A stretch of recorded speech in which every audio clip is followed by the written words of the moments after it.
आं दिनै बेबादि जानो हानाय नङामोन आंनि बान्दानि जिन्जिखौ गस'आमोनब्ला आंनि मानसि जानायनि सिमाङा जाफुंनाय नङामोन बर' सावथुन नायनो मोजां मोनग्रा रायजो राजाफोरनिसिम गोजोनथाव खौरां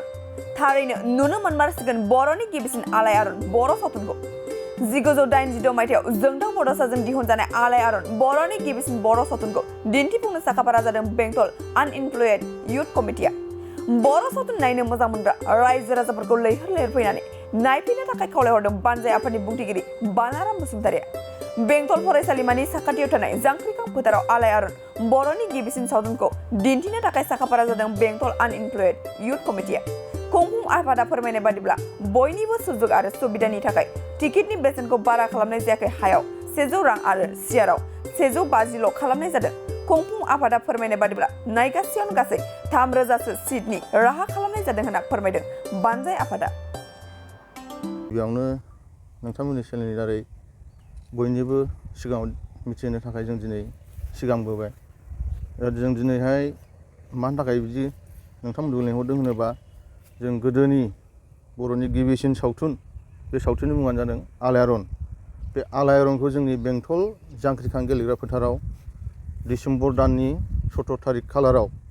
जों देखायनो थाखाय लाहार फाहार खालामनाय जाबाय बेनिखायनो साफ्रोमबो बर'नि सावथुनखौ नायनो मोजां मोनग्रा रायजो राजा नोंथांमोनखौ लैहोर लैहोर फैनानै नायफैनो थाखाय गुरै खावलायहरनाय जाबाय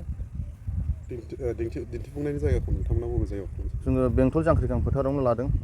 आरो जोङो मोनाबिलि मथा-मथि 6टानिफ्रायनो जों जागायगोन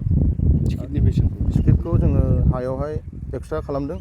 ओमफ्राय सियाराव 150 थाखा खालामदों जाय बिथांमोना बे आलायारन सिनेमाखौ नुवाखै बिथांमोनखौ नायफैनो थाखाय नोंथाङा मा खावलायो जोंबोथ' जोनोमबो गैखायामोन आरो नुखायाखैबो बेखायनो साफ्रोमबो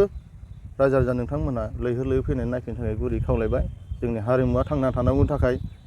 सावथुन मुलुगा जौगानांगौनि थाखाय साफ्रोमबो रायजो राजा नोंथांमोनखौ गुरैयै खावलायहरनाय जाबाय आरो नायनायनि सिट केपासिटि जोङो 3,000खौ लादों सिटनि केपासिटिखौ 3,000खौ जों लादों आरोखि सियाराव बेसेबांसो केपासिटि सियाराव जोङो मथा-मथि 2,500खौ लादों ओमफ्राय हायाव 1,500 बिदि आरोखि जोङो बेंटल आनएमप्लयड इयुथ कमिटिया 17 थारिख खालि डिसेम्बर दाननि 17 थारिख खालि जोङो बर'नि गिबिसिन सावथुन आलायारन सावथुनखौ जोङो देखायनो थाखाय लाहार फाहार खालामबाय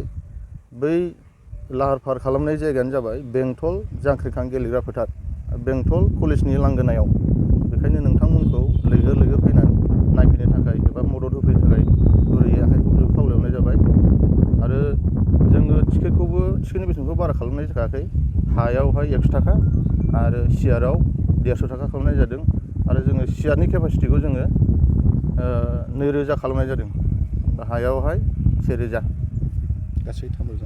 3,000 बाजाज कम्पानिनि बाइक सालायनो मोजां मोनग्राफोरनि थाखाय गोजोनथाव खौरां बेसेन नाङाजासे 5 लिटार पेट्रल गंनै हेलमेट सीट कभार 12 टाइम्स वाशिं कुपन मोननो हागोन